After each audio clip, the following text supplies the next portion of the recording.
మన ప్రభువును మన రక్షకుడైన యేసుక్రీస్తు ప్రశస్తమైన నామంలో గాస్పల్ ఆఫ్ గ్రేస్ మినిస్ట్రీ మరి ఆరాధనకు ఇచ్చేసిన సహోదరులందరికీ, అలాగే ఫేస్బుక్ లైవ్లో ఉన్న పిల్లలందరికీ క్రీస్తు పేరట శుభాభివందనాలు.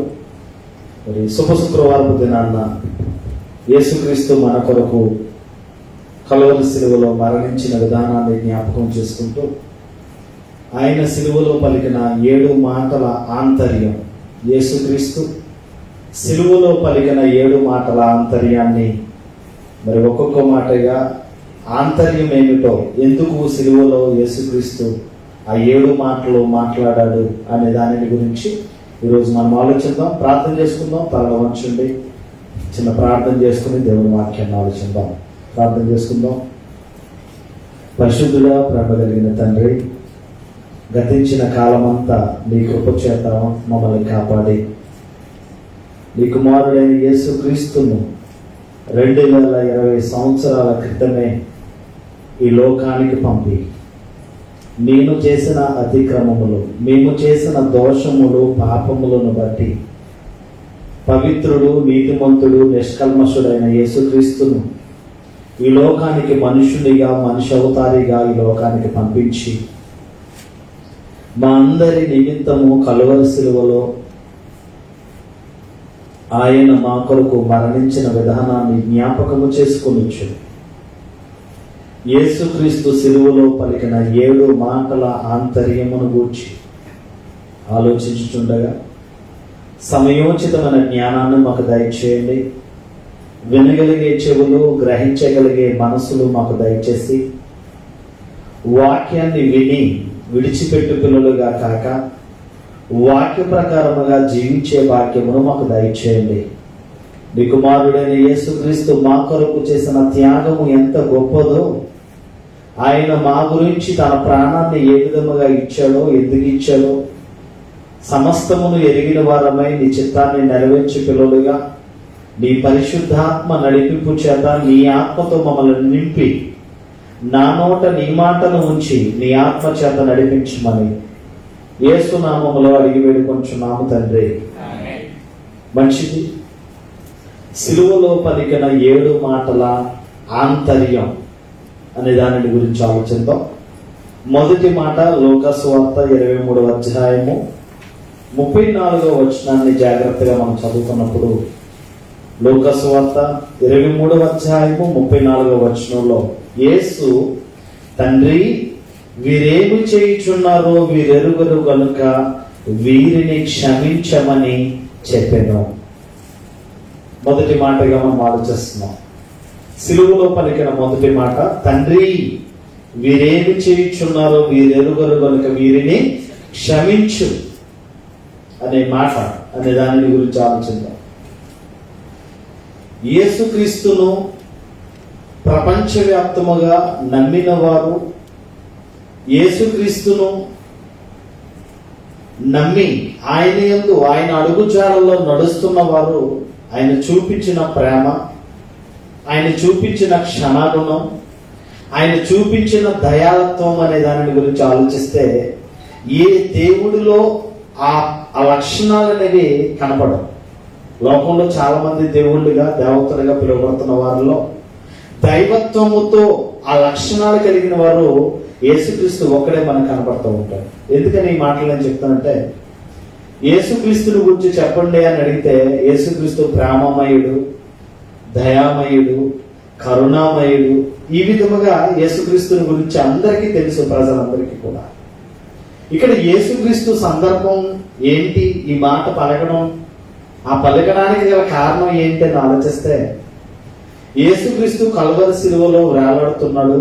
అప్పటికే చాలా హింసించబడి కొరడా దెబ్బల చేత, శిరస్సు మీద ముండ్ల కిరీటం చేత, అవమానముతో, దూషణ మాటలతో అపహారమైన సిలువను మోసి మోసి మోసి మోసి ఆ నింగికి నేలకు మధ్యలో వేలాడుతూ ఉన్నప్పుడు కొంతమంది అపహాస్యం చేసేవాళ్ళు, కొంతమంది హింసించేవాళ్ళు, మరి కొంతమంది బాధపడేవాళ్ళు, వాళ్ళందరినీ యేసుక్రీస్తు ఆ సిలువల నుండి వేలాడుతూ చూస్తున్నప్పుడు ఆయన అంటున్న మొదటి మాట ఏంటంటే, తండ్రి వీరేమి చేయించున్నారో వీరు ఎరుగరు కనుక వీరిని క్షమించు. క్షమాగుణం అనేది, క్షమాపణ అనేది యేసుక్రీస్తులో మనం నేర్చుకోవాల్సిన ప్రాముఖ్యమైన అంశముగా, ప్రాముఖ్యమైన ఆ మాటగా మనం చూడవచ్చు. క్షమాపణ అనేది కనిపిస్తుంది. ఈ మాటను మనం చదువుతున్నప్పుడు కానీ, యేసుక్రీస్తు నిజ జీవితంలో ఆయన మాట్లాడుతున్న సందర్భాలను కానీ మనం బైబిల్ నుంచి మనం ఆలోచించినప్పుడు, రోమీయులకు రాసిన పత్రిక, రోమపత్రిక, రోమీయులకు రాసిన పత్రిక 12వ అధ్యాయము 14వ వచనాన్ని జాగ్రత్తగా చదువుకుందాం. రోమీయులకు రాసిన పత్రిక 12వ అధ్యాయము 14వ వచనం, మిమ్మును హింసించు వారిని దీవించుడి, దీవించుడు గాని శపించవద్దు. ఈ వచనం జాగ్రత్తగా ఆలోచిద్దాం. అపోస్తలుడైన పౌలు రోమా సంఘానికి రాస్తూ ఈ 14వ వచనంలో చెప్తున్నాడు, మిమ్మును హింసించు వారిని దీవించుడి, దీవించుడు గాని శపించవద్దు. యేసుక్రీస్తు చేస్తున్న పని ఏంటి? యేసుక్రీస్తును ఘోరాతి ఘోరముగా, నిజంగా మీరు యేసుక్రీస్తు శిలువ శ్రమలను, మీరు the fashion of the Christ అనే మూవీ చూస్తే నిజంగా ఎంత భయంకరంగా హింసించారా, ఇంత భయంకరంగా మన కొరకు, మన నిమిత్తము మనము చేసిన అతిక్రమములను బట్టి ఇంత భయంకరంగా ఆయన నలగొట్టబడ్డా అంటే, ఆ మాటల్లో మనం చూసినప్పుడు నిజంగా కొరడా దెబ్బలు నాగలి దున్నిన విధంగా దున్నబడదట. వీపంతా కూడా ఎలా దున్నబడదట? నాగలి దున్నుతూ ఉంటారు సేద్యపరిచే రైతులు, సబ్బును నేలను దున్నేటప్పుడు దుక్కు దున్నుతూ ఉంటారు. ఆ నాగలికున్న చాలా పదునైనది అది దూసుకుంటూ చీల్చుకుంటూ, భూమిని చీల్చుకుంటూ వెళ్తూ ఉంటుంది. అదేవిధంగా కొరడా దెబ్బలు కొట్టినప్పుడు, ఆ సిలువలో ఆయన శ్రమలు అనుభవిస్తున్నప్పుడు ఆయన బాధపడుతూ, ఆవేదన పడుతూ ఆయన అంటున్న మాటల్లో, తండ్రి వీరేమి చేయించున్నారు, వీరు ఎరుగరు కనుక వీరిని క్షమించు, క్షమించు, క్షమించు. ఇక్కడ రోమీయులకు రాసిన పత్రికలో ఈ మాటను గురించి ఆలోచిస్తా అంటున్నాడు, మిమ్మును హింసించు వారిని దీవించుడు గాని, దీవించుడు గాని వారిని శపించవద్దు. అంటే లక్షణాలు, క్రీస్తు లక్షణాలు. క్రీస్తును నమ్మిన పిల్లలుగా హింసించే వారిని, ద్వేషించే వారిని మనము తిరిగి ద్వేషించకూడదు.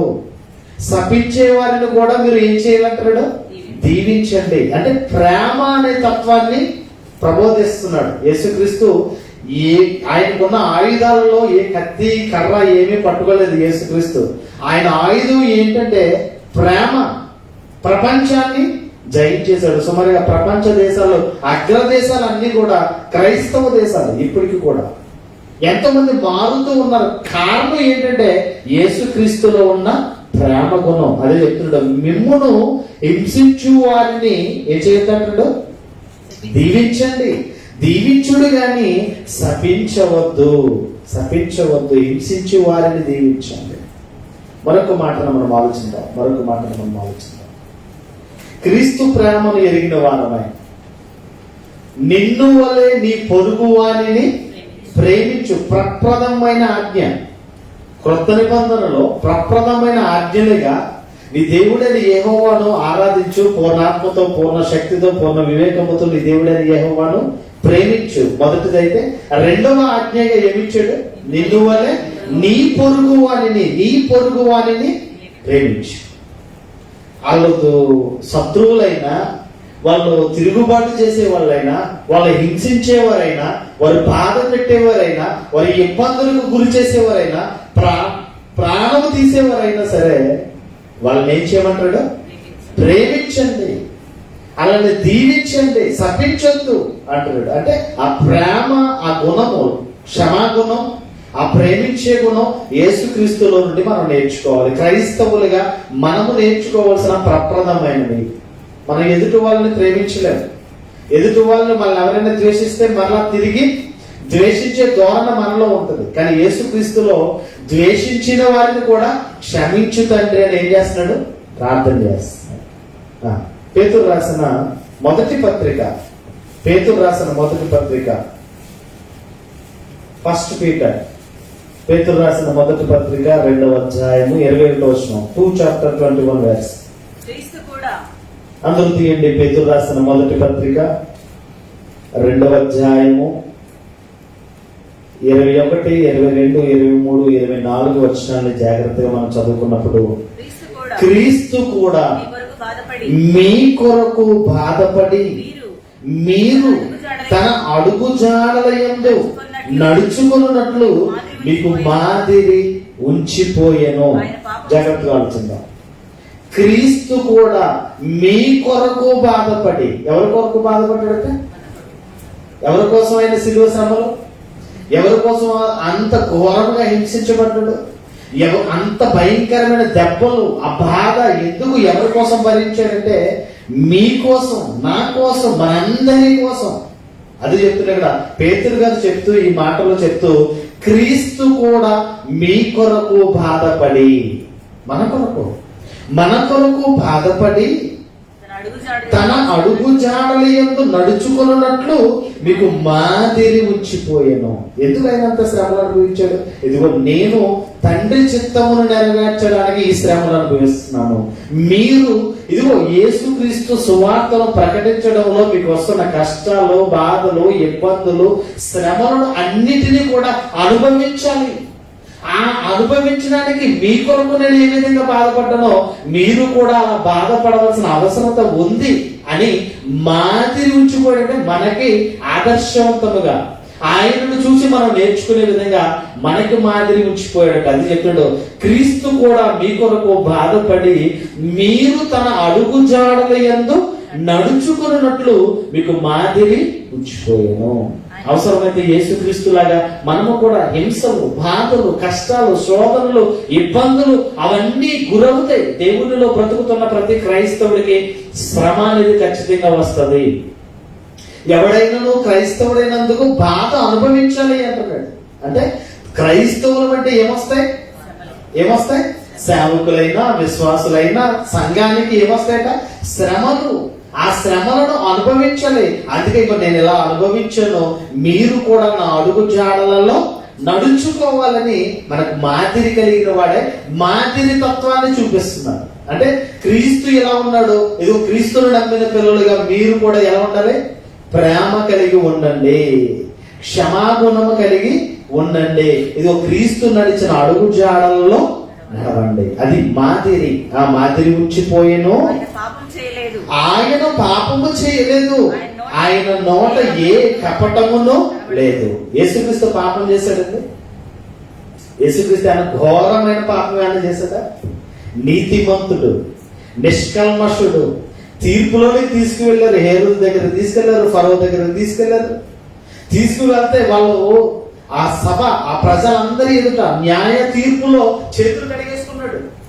ఈయన యందు నాకు ఏ నేరము కనబడుతున్నాడా? కనబడట్లేదు. ఈయనలో ఏ నేరము లేదు అని ఈ పవిత్రమైన రక్తాన్ని బట్టి నాకు గాని, నా కుటుంబానికి గాని ఈ దోషము, ఈ దీని ప్రతిఫలము మాకు రాకూడదని పబ్లిక్ గా చేతులు కడిగేసి వెళ్ళిపోయాడు. కారణం ఏంటంటే యేసుక్రీస్తు నీతిమంతుడు, యేసుక్రీస్తు పరిశుద్ధుడు. అని చెప్తుంది. ఈ మాటలు అంటాడు, ఆయన పాపము చేయలేదు, ఆయన నోట ఏ కపటమును కనబడలేదు. పాపం లేదు. ఆ ప్రజానికి, ఆ జన సమూహానికి శాస్త్రులు, సద్దుకైలు, పరిచర్యులు వీళ్ళందరూ ఉన్నారు. ధర్మశాస్త్ర ఉపదేశకులు వీళ్ళందరూ ఉన్నారు. నాలో పాపం ఉందని మీలో ఎవడైనా రుజువు చేయగలడా అని అడిగాడు. అంటే యేసుక్రీస్తులో ఏమి లేదు? పాపము లేదు. ఆయన నోట ఏ కపటమును కనబడలేదట. అందుకే కదా ఆయన నోటి మాటలో కూడా దోషం లేని వాడే హింసించిన వారిని కూడా, తండ్రి వీరేమి చేయించున్నారో వీరెదుగరయ్యా, వీరిని క్షమించు. మనం ఎన్నిసార్లు క్షమిస్తామండి? మనమైతే ఎన్నిసార్లు క్షమిస్తాం? చాలా ఓపిక కదా మనకి, చాలా ఓపిక కదా.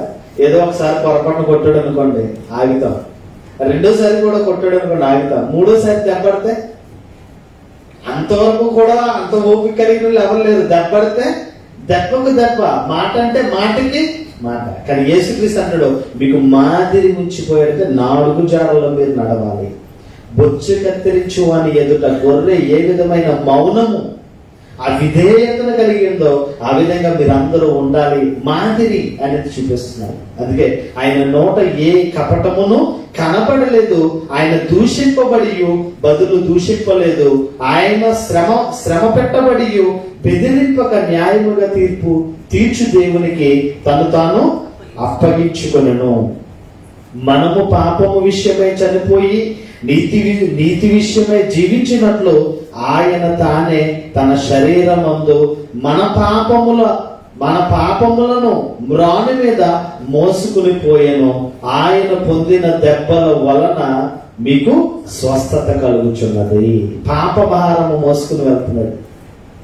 పాపాన్ని ఆ పాపమును ప్రాయశ్చిత్తము చేయడానికే పాప పరిహారార్థ బలిగా యేసుక్రీస్తు బలి అర్పణ అయిపోయాడు. నీకోసం నా కోసం. ఆయనలో ఏ దోషము లేదు. ఆయనను బెదిరించినా, ఆయనను ఇబ్బంది పెట్టినా, శ్రమ పెట్టినా, ఆయనను బాధించినా ఆయన నోట ఏ కపటము లేని పవిత్రమైన ప్రవర్తన కలిగిన వాడై పరిశుద్ధుడిగా యేసుక్రీస్తు కనపడుతూ ఇక్కడ చెప్తున్నాడు, ఇదిగో ఆయన తానే తన శరీరం ముందు మన పాపములను మ్రాను మీద మోసుకుని పోయెను. మన పాపాలను ఎవరు మోసుకుని పోయారంట? యేసుక్రీస్తు మోసుకుని పోయాడట. పాప భారం ప్రయాసపడి భారం మోసుకుంటున్న సమస్త జనులారా నా ఎద్దుకు రండి, నేను మీకు ఏమిస్తానంటాడు? విశ్రాంతి. అంటే పాపమును మాఫీ చేయడం ఎవరి వల్ల అవ్వదు. రుణమాఫీ చేయొచ్చు, రుణమాఫీ ఇప్పుడు వస్తున్న వారు రుణమాఫీ చేస్తున్నారు, కానీ పాపాన్ని ఎవరు మాఫీ చేయగలరు? పవిత్రమైన రక్తము చిందించిన వాడు పరిశుద్ధుడైన యేసుక్రీస్తు ఒక్కడే. దేవుని స్తోత్రం కలుగును గాక. ఆయన మనలను బట్టి, మన కొరకు, మన నిమిత్తము తన రక్తాన్ని చిందించాడు. ఇదిగో పాపం అనే మ్రానును మోసుకుంటూ వెళ్ళాడట. ఆ మ్రానును మోస్తూ చెప్తూ అంటాడు, ఆయన పొందిన గాయముల చేత మీకు స్వస్థత కలుగుతుంది. అసలు యేసుక్రీస్తు ఎందుకు సిలువ వేయబడాలి? యేసుక్రీస్తు ఎందుకు సిలువలో అంత భయంకరంగా చనిపోవాలి అంటే పవిత్రమైన రక్తము చిందించాలి. పూర్వం మన జనాంగం అంతా ఏంటంటే పాపం చేయడం మానేవారు కాదు, బలులు అర్పించడం కూడా మానేవారు కాదు. పాప ప్రాయశ్చిత్తంగా బలి అర్పించేవారు ధర్మశాస్త్ర కాలంలో. ధర్మశాస్త్ర కాలాన్ని మనం జాగ్రత్తగా ఆలోచిస్తే మన పితరులు, మనకు ముందున్న వారు పాపం చేయడం, బహుశా ఏదో దొంగిలించడమో, వ్యభిచరించడమో, అబద్ధం ఆడటమో, ఎవరినో హత్య చేయడమో ఏదో చేసేవారు. ఆ పాపాన్ని ప్రాయశ్చిత్తం చేసుకోవడానికి ఏదో ఒక జంతువుని ఏం చేసేవారు? బలి అర్పించేవారు. రక్తము చిందించడం ద్వారా పాప విమోచన కలిగేది ధర్మశాస్త్ర కాలంలో పూర్వం. ఇక మనుషుల్లో రాను రాను మనుషులు ఎలా అయిపోయారంటే పాపం చేయడం మానట్లేదు, బలులు అర్పించడం మానట్లేదు. ఈ పరిస్థితుల్లో ఇంకా దేవుడు అనుకున్నాడు, మనుషులందరూ చెడిపోయారు, పాపముతో నిండిపోయారు, పాప ప్రపంచం అయిపోయింది. ఇంకా వీళ్ళందరినీ రక్షించాలంటే పవిత్రుడైన నా కుమారుణ్ణి పంపి వాళ్ళందరి నిమిత్తము, వారందరి పాపముల నిమిత్తము యేసుక్రీస్తును నేను సిలువలో ఆ బలిత్యాగం చేస్తే, ఆ పాప ప్రాయశ్చిత్త పాప పరిహారార్థ బలిగా యేసుక్రీస్తును ఆ బలిగా, ఆ గొర్రె పిల్లగా, వధింపబడిన గొర్రె పిల్లగా నేను అర్పిస్తేనే గాని వీళ్ళకి పాప విమోచన కలగదు. ఆయన పొందిన దెబ్బల వలన మనకి ఏంటంట? స్వస్థత. యేసుక్రీస్తు పొందిన దెబ్బల వల్ల, ఆయన చిందించిన రక్తం వల్ల పాప విమోచన, స్వస్థత అనేది కలుగుతున్నట్లుగా ఈ మాటల ద్వారా మనకు తెలుస్తుంది. అంటే యేసుక్రీస్తు ప్రేమతో ప్రపంచాన్ని జయించడం వెనుక కారణం ఏంటంటే ప్రజలందరి ఎడల తన ప్రేమను వ్యక్తపరుస్తున్నాడు. దేవుడు లోకాన్ని ఎంతో ప్రేమించాడు అని చెప్పడం వేరు, ప్రేమించిన దానికి రుజువుగా మరణించడం అనేది వేరు. చాలా మంది ఏంటంటే ప్రేమ చూపిస్తారండి. ప్రేమ మీరంటే నాకు చాలా ఇష్టం అండి అని భార్య అనొచ్చు, భర్త అనొచ్చు, లేకపోతే మన లవర్స్ అనొచ్చు, మన ప్రేమికురాలు అనొచ్చు, ఎవరు అనొచ్చు, మీరంటే నాకు చాలా ఇష్టం అండి. రుజువు చేసేటప్పటికి ఆ రుజువు అనేది చాలా భయంకరంగా ఉంటుంది. యేసుక్రీస్తు ప్రేమ చూపించడమే కాదు, ప్రేమను చూపించి ఆ ప్రేమను వ్యక్తపరచడానికి ఏమైపోయాడు? ప్రజలందరి నిమిత్తము తన ప్రాణాన్నే ఇచ్చాడు. అంటే ప్రేమను ప్రపంచానికి చాటి చెప్పాడు. ప్రేమను ప్రపంచానికి చాటి చెప్పాడు. అందుకే తండ్రి వీరేమి చేయించున్నారో వీరెరుగరు కనుక వీరిని క్షమించు. తెలిసిక చేశారా, తెలియక చేశారా? తెలిసి చేశారా అక్కడ ఉన్న జనులు, తెలియక చేశారా? అపోస్తల కార్యములు 3వ అధ్యాయము, అపోస్తల కార్యములు 3వ అధ్యాయము 17-18 వచనాలు చదువుకుందాం. అపోస్తల కార్యములు 3వ అధ్యాయము 17-18 వచనాల్లో, సహోదరులారా మీరును మీ అధికారులను తెలియక చేసిదిరని నాకు తెలియను. అయితే దేవుడు తన క్రీస్తు శ్రమపడునని సమస్త ప్రవక్తల నోట ముందుగా ప్రచురపరిచిన విషయములను ఇలాగూ నెరవేర్చాను. బైబిల్ ఎంత క్లియర్ గా ఉందో ఆలోచించండి. తెలియక చేశారా, వాళ్ళు తెలిసి చేశారంటే వాళ్ళు అజ్ఞానులై ఉన్నారు. వాళ్ళ మనోనేత్రాలకు గుడ్డితనము కలిగిపోయి ఉంది. వాళ్ళు యేసుక్రీస్తు దేవుని కుమారుడిగా, యేసుక్రీస్తు లోక రక్షకుడిగా వాళ్ళు గ్రహించలేని స్థితిలో ఉన్నారు కనుక తెలియక రక్షకుడినే రాక్షసంగా చంపేసిన జాతి యోధా జాతి. అదే చెప్తుంటే ఇక్కడ ఏమో చెప్తున్నాడు, సహోదరులారా మీరును మీ అధికారులను తెలియక చేసిరని నాకు తెలియను. తెలియక చేశారు. మరి తెలియక చేస్తే మరి యేసుక్రీస్తు ఎంత భయంకరంగా హింసించబడాలా? ఇంత భయంకరమైన బరువైన ప్రాణులు మోయాలా? ఇంత భయంకరంగా తన శిలువ శ్రమను అనుభవించి చేతుల్లో మేకులు, కాళ్ళల్లో మేకులు, బల్లెపు ప్రక్కలో బల్లెపు పోవటం, శిరస్సు మీద ముండ్ల కిరీటం పెట్టబడి ఎంత హింసించబడాలంటే లేఖనముల నెరవేర్పు జరగాలి. ఏం జరగాలట?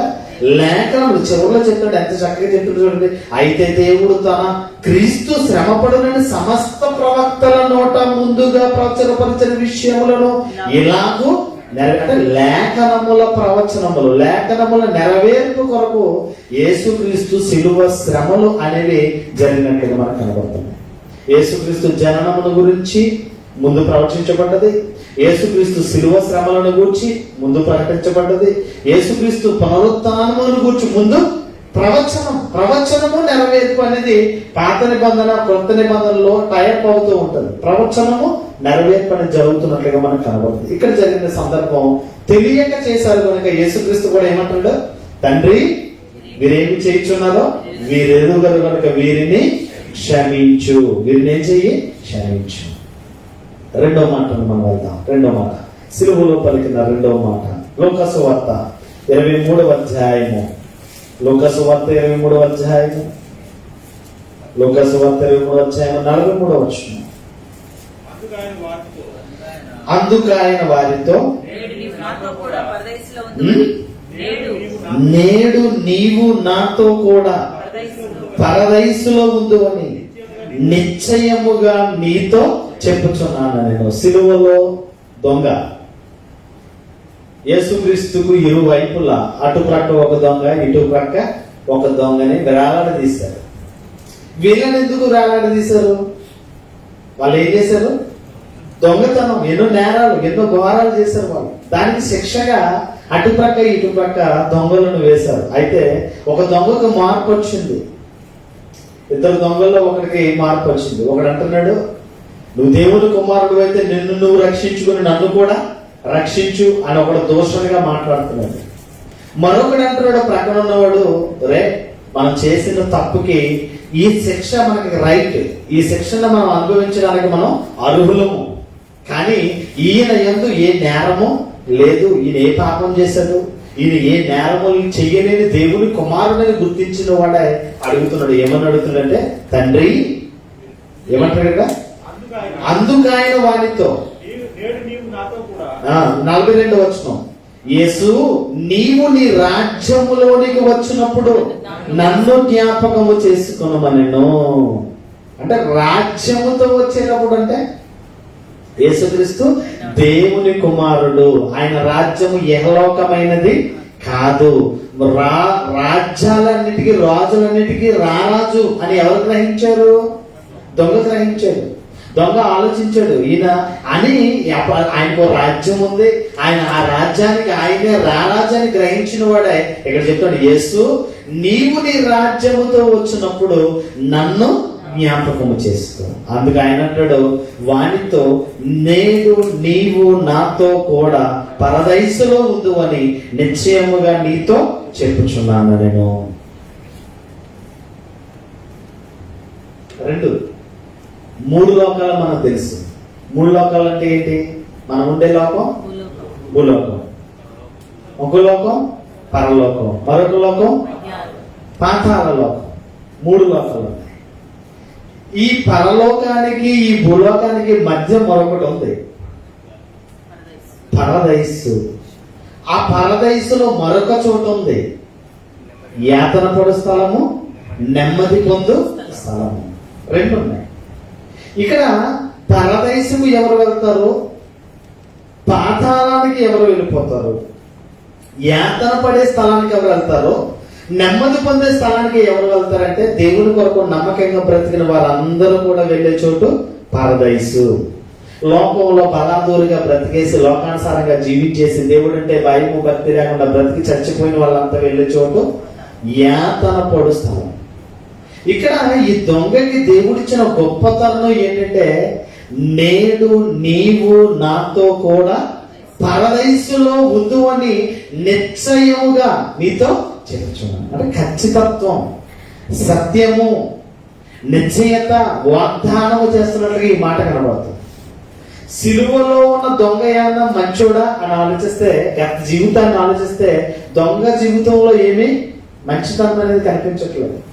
దొంగ, ద్రోహి, నరహంతకుడు, ఎంతో మంది మానాలు శీలాలు పోగొట్టినవాడు, పోయినవాడు అవ్వచ్చు. బహుశా దొంగ అంటే, దొంగ గజ దొంగ అంటే వాడి క్యారెక్టర్ చాలా చాలా భయంకరంగానే ఉంటుంది. కానీ ఇక్కడ వాడు సిలువలో మార్పు ఏంటంటే, నీ రాజ్యముతో నీవు వచ్చినప్పుడు నన్ను జ్ఞాపకం చేసుకో, నీ రాజ్యముతో నువ్వు వచ్చినప్పుడు నన్ను జ్ఞాపకం చేసుకో. ఈ మాటకు యేసుక్రీస్తు ఇస్తున్న జవాబు, ఆ సమాధానం, నేడు నీవు నాతో కూడా పరదేశంలో ఉంటావు. నిశ్చయముగా నీతో చెప్తున్నాడు, నేడు నీవు నాతో కూడా పరదేశం. అంటే పరదేశం వెళ్ళేది నీతిమంతులు, పరదేశం వెళ్ళేది దేవుని కోసం బ్రతికిన వారు. మరి దొంగ దేవుని కోసం ఏమైనా బ్రతికడా? కానీ మార్పు, క్షణంలో మార్పు. జీవితం మారాలంటే ఒక క్షణం అండి. మన జీవితం బ్రతకడానికి చచ్చిపోవడానికి కూడా క్షణమే. ఊపిరి పీల్చకుండా ఉన్నాం అనుకోండి, కొంచెంసేపు ఏమైపోతాం, అంతే, ఇంకా చేతులు ఎలా ఉండగా. అంటే జీవితం అనేది చాలా అల్పమైనది. ఈ అల్పమైన జీవితంలో సిలువలో ఉన్న దొంగకి మార్పు వచ్చింది. ఈయన దేవుని కుమారుడు, ఈయన ద్వారా రక్షణ, ఈయన ద్వారా పాప విమోచన, ఈయన ద్వారానే పరలోకం అని గ్రహించాడు.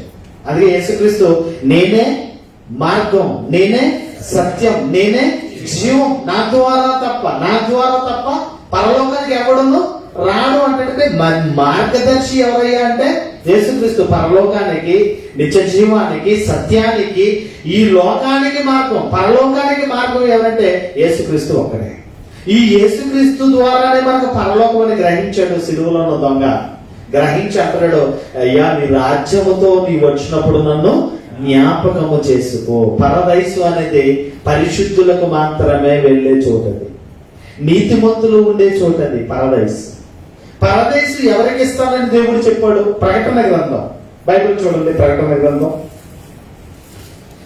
2వ అధ్యాయము, ప్రకటన గ్రంథం 2వ అధ్యాయము 7వ వచనం.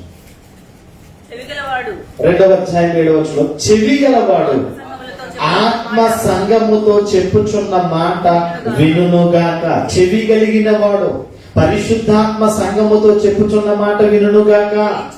జయించు అని దేవుని పరదైసులో ఉన్న జీవ వృక్ష ఫలములను భుజింపనిత్తును. జయించు అని దేవుని కోసం పరిశుద్ధంగా నిష్కల్మషమైన విధముగా నీతి న్యాయములను జరిగిస్తూ దేవుని కోసం బ్రతికిన వారు పరదైసుకు వెళ్తారు. దేవుని కోసం నీతిమంతులుగా ఎన్నో శ్రమలు, ఎన్నో కష్టాలు, ఎన్నో ఇబ్బందులు, ఎన్నో శ్రమలను అనుభవించి దేవుని కోసం నిస్వార్థమైన జీవితాన్ని జీవించిన వారు పరదైసులో ఉన్న జీవవృక్ష ఫలాలను భుజిస్తారు. అది చెప్తాడు, జయించు వారు. ఎవరిని జయించాలి? ఈ లోకాన్ని, ఈ పాపాన్ని, ఈ లోకములో ఎన్నో కష్టాలు, శోధనలు అన్నింటినీ జయించిన వారు పరదైసుకు వెళ్తారు. నీతిమంతులుగా ఉన్నవారు, దేవుని కోసం నమ్మకంగా బ్రతికిన వారు వెళ్ళే చోటు పరదైసు. అది చెప్తాడు, జయించు వానిని దేవుని పరదైసులో ఉన్న జీవవృక్ష ఫలములను భుజింపనిత్తును. అంటే జయించేవారే ఎక్కడికి వెళ్తారు? జయించేవారే. ఏం జయించాలి? ది గ్రేట్ అలెగ్జాండర్ ఎక్కడున్నాడు? ఎక్కడున్నాడు? నెబుకద్నెజరు రాజు ఎక్కడున్నాడు? జయించు అని అంటే లోకాలను రాజ్యాలను జయించిన వారు కాదు, పాప జీవితాన్ని, దేవుని కోసం ఎన్నో కష్టాలు, బాధలు, శ్రమలు అనుభవించి పరిశుద్ధంగా బ్రతికిన భక్తి జీవితం, పవిత్రమైన జీవితం, శరీర క్రియలను జయించిన వాడు, పాప జీవితాన్ని జయించిన వాడు పరదైసుకు అర్హుడు. పరదైసుకు వెళ్ళిన వాడు జీవవృక్ష ఫలాలను తినడానికి అర్హుడు. అది చెప్తున్నాడు, జయించు వారిని దేవుని పరదైసులో ఉన్న జీవవృక్ష ఫలములను భుజింపనిత్తును. బ్రతుకాలి, జీవితం మారాలి. దొంగ జీవితాన్ని మనం జాగ్రత్తగా ఆలోచిస్తే సిలువలోనే దొంగకి ఏమొచ్చింది? రక్షణ అనేది వచ్చింది. సిలువలో రక్షణ వచ్చింది, సిలువలో విమోచన వచ్చింది, సిలువలోనే పరదైసుకు వెళ్ళే అవకాశం కూడా వచ్చింది. ఎవరికి? ఆయన మనకలాగా మళ్ళా దిగిపోయి, సిలువలోంచి దిగిపోయి నీటిలో మునిగి తండ్రి కుమార పరిశుద్ధాత్మ నామములో బాప్తిసం తీసుకుని దేవుని కోసం పరిశుద్ధంగా బ్రతికి చచ్చిపోయి అప్పుడు పరలోకం వెళ్ళే అవకాశం ఉందా దొంగకి? క్షణాల్లో చచ్చిపోతాడు. క్షణాల్లో ఆయన కూడా మరణించవలసిన టైము. క్షణములో మార్పు, క్షణములోనే పరదేశకు వెళ్ళే అవకాశం. యేసుక్రీస్తు కూడా రక్షణ అనేది అందరికీ దేవుడు దగ్గరలోనే ఉంచుతాడు. మనం చాలా మంది సహోదరులు కానీ, ఫ్రెండ్స్ కానీ, పెద్దలు కానీ మాట్లాడుతూ ఉంటారు, అదృష్టం అంట అప్పుడప్పుడు కొడతదంట తలుపు. అదృష్టం అప్పుడప్పుడు కొడతదంట. ఇలాగా దురదృష్టం, దరిద్రం ఎప్పుడు కొడతదంట. దరిద్రం అనేది ఎప్పుడు కొడతదంట. అలాగా ఇక్కడ జాగ్రత్తగా ఆలోచిస్తే దొంగకి మార్పు రావడం ఒక క్షణంలో మార్పు వచ్చింది. ఆ క్షణంలోనే అవకాశాన్ని ఏం చేశాడు?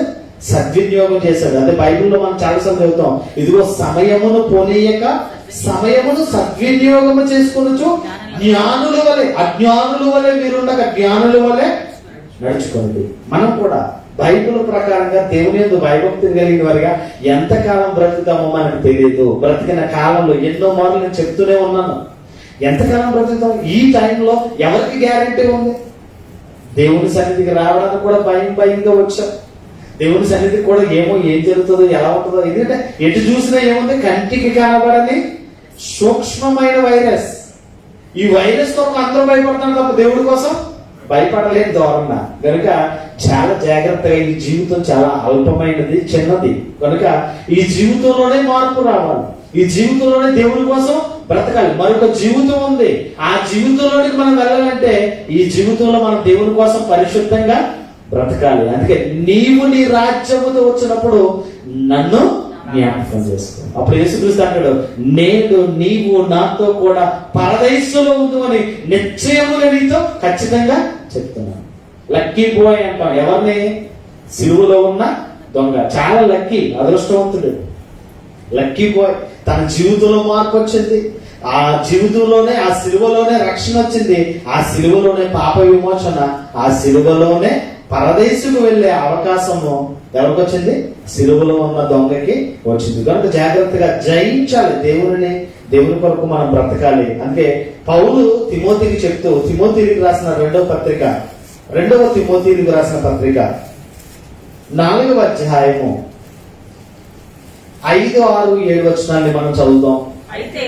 అయితే నీవు అన్ని విషయముల్లో మితముగా ఉండు, శ్రమపడు, సువార్తికులు పనిచేయి, నీ పరిచర్యను సంపూర్ణముగా జరిగించు. నేను ఇప్పుడే పానార్పణముగా పోయబడుచున్నాను, నేను వెడలిపోవు కాలము సమీపమై ఉన్నది. మంచి పోరాటము పోరాడితిని, నా పరుగును కడగొట్టించింది, విశ్వాసమును కాపాడుకుంటుంది. ఇక మీదట నా కొరకు నీతి కిరీటం ఉంచబడి ఉన్నది. తిమోతికి రాసిన 2వ పత్రిక 4వ అధ్యాయము 5, 6, 7 వచనాలు. అయితే నీవు అన్ని విషయాల్లో మితముగా ఉండు. తిమోతి, అపోస్తలుడైన పౌలు తిమోతికి చెప్తూ, నువ్వు అన్ని విషయాల్లో మితంగా ఉండు, శ్రమపడు, సువార్తికుని పని చెయ్యి. ఎంతమంది శ్రమ పడుతున్నారు? పరలోకం ఎవరికి ఇచ్చేస్తాడో పరదేశం వట్టినే ఎవరికి రాదండి. ప్రార్థన చేయించుకున్నంత మాత్రాన, పాటలు పాడినంత మాత్రాన, కానుకలు ఇచ్చినంత మాత్రాన పరలోకం అనేది వట్టినే వచ్చేది కాదు. శ్రమ పడాలి. ఎవరి కోసం? దేవుని కోసం. ఆ శ్రమ పడుతూ ఎవరు పని చేయాలంట? సువార్తికుని పని చేయి. నీ పనిని సంపూర్ణముగా జరిగించు, నీ పరిచర్యను సంపూర్ణముగా జరిగించు అని చెబుతూ 7వ వచనంలో మంచి పోరాటము పోరాడితిని, దేవుని కొరకు నమ్మకంగా బ్రతికాను, పరిశుద్ధంగా బ్రతికాను, బ్రతికినంతకాలము దేవుడు దేవుడు దేవుడు దేవుడు అంటూనే బ్రతికాను. ఎవరో పౌలు, మంచి పోరాటము పోరాడితిని, నా పరుగును కడముట్టించంటే నేను అనుకున్నా, నేను వెళ్ళవలసిన గోల్ నేను రీచ్ అయిపోయాను, నేను వెళ్ళవలసిన ఆ గోల్ని నేను రీచ్ అయిపోయాను, ఆ బహుమానాన్ని నేను పొందుకోవడానికి సిద్ధంగా ఉన్నాను కనుక విశ్వాసమును కాపాడుకుంటేనే ఇక మీదట నా కొరకు నీతి కిరీటము ఉంచబడి ఉన్నది. ఎవరికి ఇస్తారు నీతి కిరీటం? రన్నింగ్ లో ఫస్ట్ వచ్చాడు అనుకోండి, వాడికి ఏమిస్తారు? కప్పిస్తారు, మెడలేస్తారు, ఏదో ఆ ప్రభుత్వ పరంగా ఏదో కొంత సొమ్మిస్తారు. ఇక దేవుని కోసం శ్రమలు, కష్టాలు, బాధలు అనుభవించి పరిచర్యను పరిపూర్ణంగా జరిగిస్తూ దేవుని కోసం నమ్మకంగా బ్రతికితే నీతి కిరీటాన్ని ఇస్తాడు. అంటే నిత్య జీవము, పరలోకము, పరిశుద్ధ పట్టణములో నీకు ఒక అర్హత, ఆ స్వాతంత్ర్యము కలిగిన వాడవే నువ్వు ఉండే అవకాశము ఉంటుంది. అలా వచ్చింది. అపోస్తలుడైన పౌలులాగా కష్టపడలేదు, అపోస్తలుడైన తిమోతిలాగా కష్టపడలేదు, పేతురులాగా కష్టపడలేదు, కానీ సులువుగా వెళ్ళిపోయాడు. ఎవరు? సిలువలో ఉన్న బందిపోటు దొంగ. వెరీ గుడ్, బందిపోటు దొంగ, సిలువలో ఉన్న దొంగ. సింపుల్ గా వచ్చింది రక్షణ, తన జీవితంలో మార్పు వచ్చింది. ఆ మార్పును బట్టి తన జీవితంలో పరదేశకు వెళ్ళే అవకాశము ఇచ్చింది. అంటే జయించాలి, లోకాన్ని జయించాలి, దేవుని కోసం నమ్మకంగా బ్రతకవలసిన అవసరత ఎంతైనా ఉన్నట్లుగా మనకు అర్థం. అంటే ఈ మాటలో మనం నేర్చుకోవాల్సింది రక్షణ, విమోచన, సిద్ధపాటు అనేవి కావాలి మనకి. ఏమేమి కావాలి? సిలువలో ఉన్న దొంగకి ఏమొచ్చింది? మొదట రక్షణ వచ్చింది, జీవితంలో మార్పు వచ్చేసింది. యేసుక్రీస్తు ద్వారానే రక్షణ అనుకున్నాడు, యేసుక్రీస్తు ద్వారానే పాప విమోచన అనుకున్నాడు. రక్షణ వచ్చింది, విమోచన వచ్చింది, సిద్ధపాటు అయిపోయాడు. ఎక్కడికి వెళ్ళడానికి? పరదేశకు వెళ్ళడానికి. మరి మీరు ఎంతమంది సిద్ధపడ్డారు? క్రీస్తు రెండవ రాకడ ఈ రోజు అయితే, ఈస్టర్ రోజునే క్రీస్తు రెండవ రాకడ అయితే ఎంతమంది ఎత్తపడతాం? ఎంతమంది విడువబడతాం? ఎంతమంది సిద్ధపాటు కలిగిన వారమై ఉన్నాం? ఎంతమంది సిద్ధపాటు లేని వారిగా ఉన్నాం? ఆలోచించండి. సంఘము సార్వత్రిక సంఘముగా చేర్చబడాలి, సంఘము పరిశుద్ధమైన సంఘముగా ఎత్తబడాలి.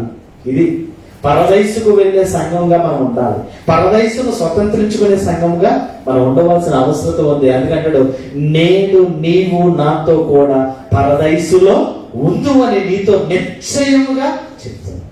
ఖచ్చితత్వం కనబడుతుంది. యేసుక్రీస్తు మాట, దేవుని మాటలో సత్యము, నిత్యమైన మాట, స్వచ్ఛమైన మాటగా, పరిశుద్ధమైన మాటగా మాట్లాడుతున్నట్టుగా మనకు కనబడుతుంది. సిలువలో పలికిన 3వ మాట యోహాను సువార్త 19వ అధ్యాయం, యోహాను సువార్త 19వ అధ్యాయం 26వ వచనం. యేసు తన తల్లియు ఆయన ప్రేమించిన తన శిష్యుడును దగ్గర నిలుచుండును చూచి, అమ్మా ఇదిగో నీ కుమారుడు అని తన తల్లితో చెప్పెను.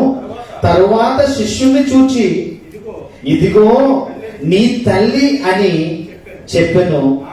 ఆ గడియ నుండి ఆ శిష్యుడు ఆమెను తన ఇంటికి చేర్చుకున్నాడు. జాగ్రత్తగా ఆలోచిద్దాం. మరియా ఎంతమందికి తెలుసు? కన్య అయిన మరియా, యేసుక్రీస్తు తల్లి, పరిశుద్ధాత్మ ద్వారా గర్భాన్ని ధరించి కుమారుని కని పెంచి పోషించిన తల్లి, గొప్పది, పుణ్యశ్రీ అని పిలువబడుతున్న స్త్రీ ఎవరంటే మరియా. మరియా జీవితాన్ని జాగ్రత్తగా ఆలోచిస్తే, మరియా దేవుని యందు భయభక్తులు కలిగిన దైవ కుమార్తెగా గుర్తించబడ్డది ముందే. అందుకే పరిశుద్ధమైన గర్భాన్ని దేవుడు తీసుకున్నాడు. పరిశుద్ధాత్మ ద్వారా ఆ గర్భము ధరించి స్త్రీ ఎలా ఉండాలి? పరిశుద్ధురాలై ఉండాలి. ఆ స్త్రీని నియమించుకున్నాడు. పరిశుద్ధాత్మ ద్వారా యేసుక్రీస్తును గర్భం ధరించింది, కన్నది. కన్న తల్లి మరి యేసుక్రీస్తు శిలువ మరణానికి వెళ్ళిపోతున్నాడు. తల్లి బాధ్యతను గుర్తెరిగిన కుమారుడే కనబడుతుంది. ఏం కనబడుతుంది? ఈ మాటలో మనకి ఏం కనబడుతుంది? బాధ్యత కలిగిన కుమారుడు. ఏమని మాట్లాడుతుంది ఇక్కడ? మరో చదువుతాం. ఏమని మాట్లాడుతున్నాడు? యేసు తాను ప్రేమించిన శిష్యుడు దగ్గర నిలుచుండుట చూచి, అమ్మా ఇదిగో నీ కుమారుడని తన తల్లితో చెప్పను. తర్వాత శిష్యుడు చూచి, ఇదిగో నీ తల్లిని చెప్పను. ఆ గడియ నుండి ఆ శిష్యుడు ఆమెను తన ఇంటికి చేర్చుకొనెను. బాధ్యత కలిగిన కుమారుడు ఎవరు? చాలా మంది క్రైస్తవుల్లో ఉన్న కుటుంబాలే తల్లిదండ్రులను నిర్లక్ష్యం చేసే ధోరణి కనబడుతుంటారు. చాలా మంది తల్లిదండ్రులను నిర్లక్ష్యం చేయొద్దు. శిలువ మరణానికి వెళ్ళిపోతూ ఇప్పుడు నా తల్లి పరిస్థితి ఏంటి, నా తల్లి జీవితం ఏంటి, నా తల్లిని ఎవరు చూస్తారు అనే ఆక్రందన, అంత బాధలో కూడా తన తల్లి కోసం ఆలోచిస్తున్నాడంటే నిజంగా మంచి కుమారుడిగా కనబడుతున్నాడు. ఎవరు? యేసుక్రీస్తు. ఏమంటాం? ది బెస్ట్ సన్ అంటాం కదా. మంచి కొడుకు, మంచి కుమారుడు, సుకుమారుడు అని పిలువబడుతున్న సుబుద్ధి కలిగిన కుమారుడిగా యేసుక్రీస్తు కనబడుతున్నాడు. యేసుక్రీస్తు ఎక్కువగా ప్రేమించిన శిష్యుడు యోహాను. ఆ యోహాను ప్రక్కన ఆ అమ్మ మరియమ్మ ఉండగానే వాళ్ళిద్దరిని చూసి అంటాడు, అమ్మ ఇదిగో నీ కుమారుడు, యోహాను ఇదిగో నీ తల్లి అనగానే అప్పటి నుంచి తన ఇంటికి చేర్చుకొని మనకు బాధ్యత. తల్లిదండ్రులను నిర్లక్ష్యం చేయకూడదు. నేర్చుకోవాలి. ప్రతిదీ కూడా మనం నేర్చుకోవాలి. మనం ఈ స్థితిలో ఇలా ఉన్నామంటే కేవలము అది దేవుని కృప, తర్వాత మన తల్లిదండ్రుల భిక్ష అన్నాడు. ఎవరి భిక్ష? మన తల్లిదండ్రులు. మనం ఎలా ఉన్నామంటే ఇంత బాగా చదువుకుని వెల్ ఎడ్యుకేటెడ్ గా మంచి వెల్ సెటిల్ అయిపోయామంటే, ఇంత హ్యాపీగా మనం ఉన్నామంటే దేవుని దయ తర్వాత మరొక రూపములో దైవముగా భావించవలసింది ఎవరిని? తల్లిదండ్రులను. తల్లి కోసం ఆలోచించాడు. అంత బాధలో ఆలోచించట్టు, ఇదిగో నీ తల్లి, ఇదిగో నీ కుమారుడు. బాధ్యత. చూద్దాం బైబిల్ అంత క్లియర్ ఉందో. యోహాను సువార్త, ఎఫెసీయులకు రాసిన పత్రిక 6వ అధ్యాయం. ఎఫెసీయులకు రాసిన పత్రిక 6వ అధ్యాయం. ఎఫెసీయులకు రాసిన పత్రిక 6వ అధ్యాయము 1, 2, 3 వచనాలు. పిల్లలారా మీ తల్లిదండ్రులకు విధేయులయుండుడి, ఇది ధర్మమే. నీకు మేలు కలుగునట్లు నీ తల్లిని నీ తండ్రిని సన్మానింపుము, అప్పుడు నీవు భూమి మీద దీర్ఘాయుష్మంతుడు వగుదు. ఇది వాగ్దానములలో కూడిన ఆజ్ఞలలో మొదటిది. యేసుక్రీస్తు మాదిరి ఉంచిపోయిను అని చదువుకున్నాం కదా. మొదట యేసుక్రీస్తు మాదిరి ఉంచిపోయాడు. ఎలాగా? తల్లిదండ్రులను సన్మానించబట్టే కదా. మరి తన తల్లి విషయమే బాధ్యత కలిగిన వాడు ఏమంటాడంటే, బాధ్యతను మరొక బాధ్యతను అప్పగిస్తున్నాడు. ఎవరికి? ఎక్కువగా ప్రేమించిన యోహానుకు, ఎక్కువగా ప్రేమించిన తన తల్లికి బంధాన్ని కలుపుతూ, ఇదిగో నీ కుమారుడు, ఇదిగో నీ తల్లి. బాధ్యత. ఇక్కడ చెప్తున్నాడు, ఇదిగో భూమి మీద నువ్వు దీర్ఘాయుష్మంతుడు అవ్వాలంటే నీ తండ్రిని నీ తల్లిని సన్మానించు, మర్చిపోవద్దు, వాళ్ళకు లోబడి ఉండు. ఇదిగో పిల్లలారా ప్రభునందు మీ తల్లిదండ్రులకు విధేయులయుండు. తల్లి పట్ల యేసుక్రీస్తుకున్న బాధ్యత, తల్లి పెంపకం, తల్లి రుణాన్ని, ఆ గర్భము, ఆ వేదన. నిజంగా యేసుక్రీస్తు అంటే అంత బాధ్యత. ఎందుకంటే ఎన్ని శ్రమలు అనుభవించింది ఎవరు? మరియా. ఎన్ని అవమానాలు. నిజంగా మరియ జీవితాన్ని మీరు ఒకసారి ఆలోచించండి. ప్రదానం చేయబడినది, పెళ్లి కాలేదు, కానీ స్త్రీ ఏమైంది? గర్భవతి. ఎంత అవమానం. మన కళ్ళ ముందు అటువంటి క్యారెక్టర్ కలిగిన లేడీస్ ఉన్నారనుకోండి, ఎలా చూస్తాం మనం? ఎన్ని కష్టాలు, గర్భవేదన, ప్రసవ వేదన అంటే ఎవరూ చేర్చుకోలేదు. కడకి చివరికి ఆ దారి మార్గంలోనే ప్రసవించింది. ఆ పశువుల పాకలోనే యేసుక్రీస్తును పరుండబెట్టింది. ఎంత అవమానం, ఎంత బాధ. కానీ తల్లి రుణం తీర్చుకోవడానికి, తల్లిని పట్ల భారం కలిగి బాధ్యత కలిగిన వాడే యేసుక్రీస్తు చేస్తున్న త్యాగం చాలా గొప్పదిగా మనకు కనబడుతుంది. సామెతల గ్రంథం 23వ అధ్యాయం. సామెతల గ్రంథం 23వ అధ్యాయం 22వ వచనం. 22. సామెతల గ్రంథం 23వ అధ్యాయము 22వ వచనం. 23, 22. నిన్ను కనిన నీ తండ్రి ఉపదేశమును అంగీకరించుము. నీ తల్లి ముదిమి యందు ఆమెను నిర్లక్ష్యము. యేసుక్రీస్తు నిర్లక్ష్యం చేశాడా? బాధ్యత. ఈ మాటలో మనం ఏం నేర్చుకోవాలి? బాధ్యత. తల్లిదండ్రుల పట్ల బాధ్యత.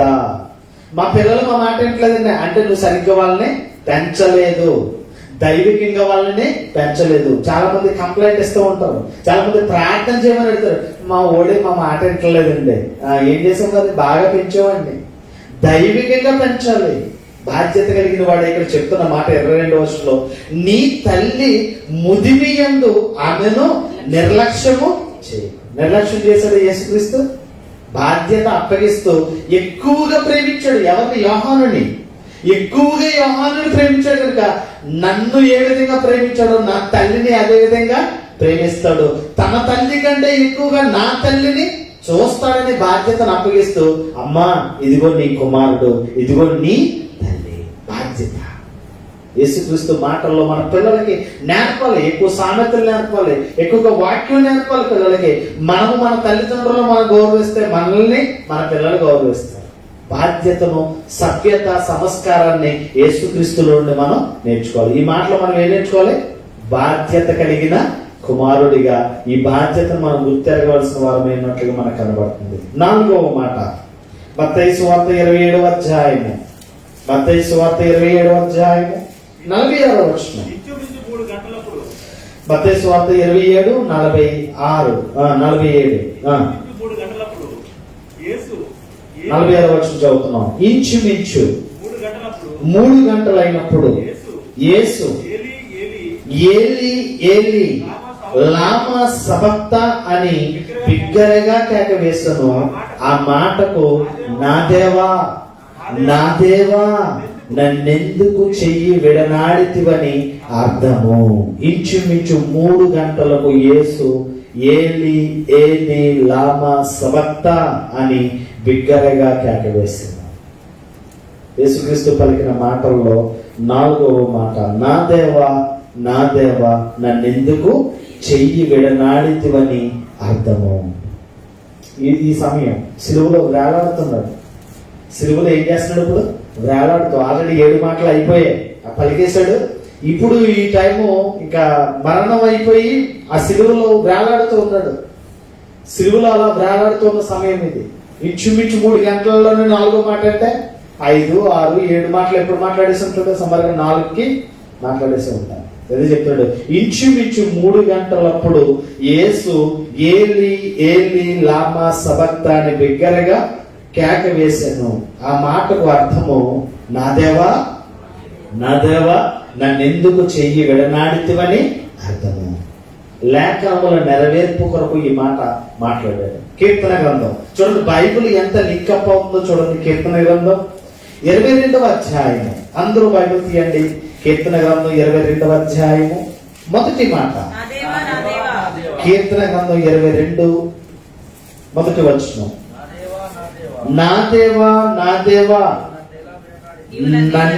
నన్నేలా విడనాడితివి. నా దేవా నా దేవా నన్నేలా విడనాడితివి. నా దేవా నా దేవా నన్నెందుకు విడనాడితివి, నన్నెందుకు చెయ్యి విడనాడితివి అని అక్కడ యేసుక్రీస్తు అన్నాడు.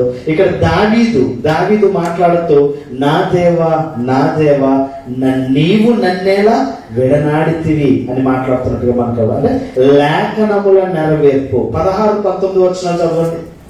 కుక్కలు నన్ను చుట్టుకొని ఉన్నవి, దుర్మార్గులు గుంపు కూడి నన్ను ఆవరించి ఉన్నారు. వారు నా చేతులను నా పాదములను పొడిచి ఉన్నారు. ఎవరిని? దావీదునా? దావీదు చెయ్యి విడనాడా దావీదుని దేవుడు? చూడండి, ప్రవచనము నెరవేర్పు. అక్కడ దావీదు ద్వారా ప్రవచనము, యేసుక్రీస్తు ద్వారా నెరవేర్పు జరుగుతుంది.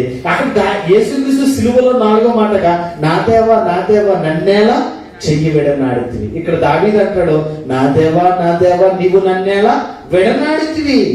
16వ వచనానికి వచ్చేటప్పటికి ఇదిగో వారు నా చేతులను నా పాదములను పొడిచి ఉన్నారు.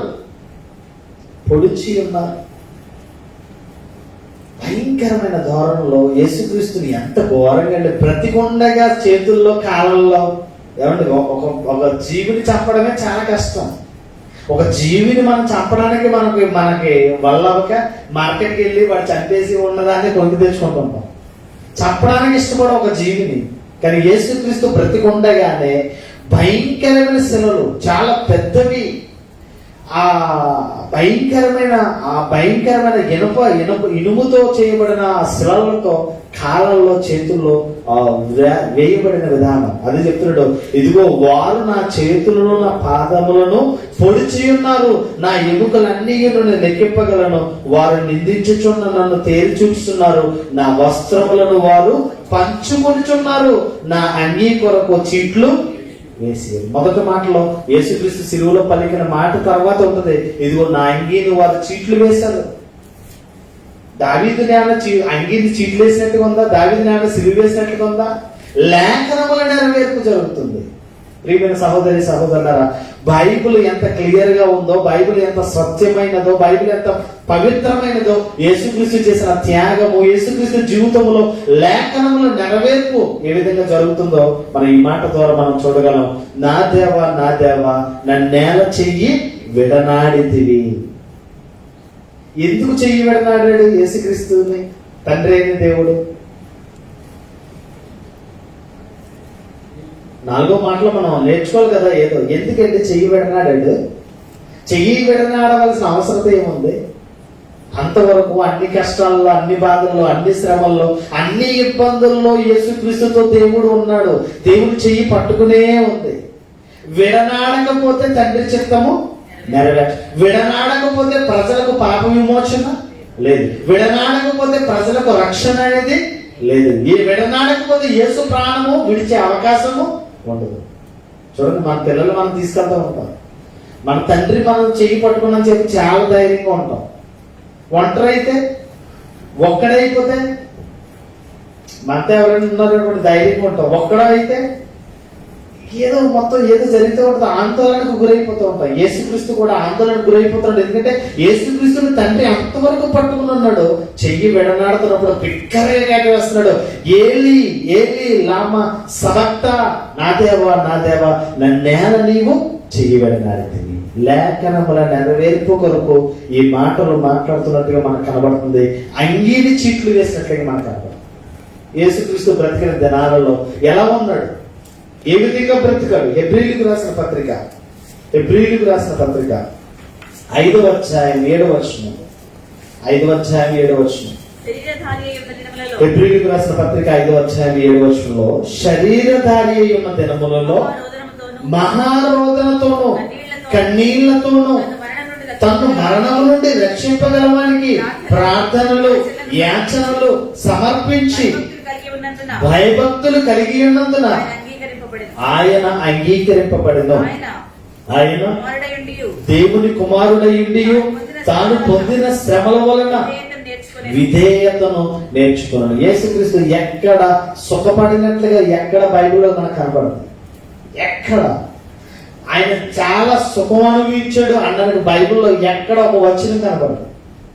ఆయన బ్రతికిన దినములన్నీ కూడా శరీరధారి అయి ఉన్న దినములలో మహారోదన, కన్నీళ్లు, ప్రార్థనలు, యాచనలు సమర్పించి దేవుని యందు భయభక్తులు కలిగి ఉన్నందున అంగీకరించాడు.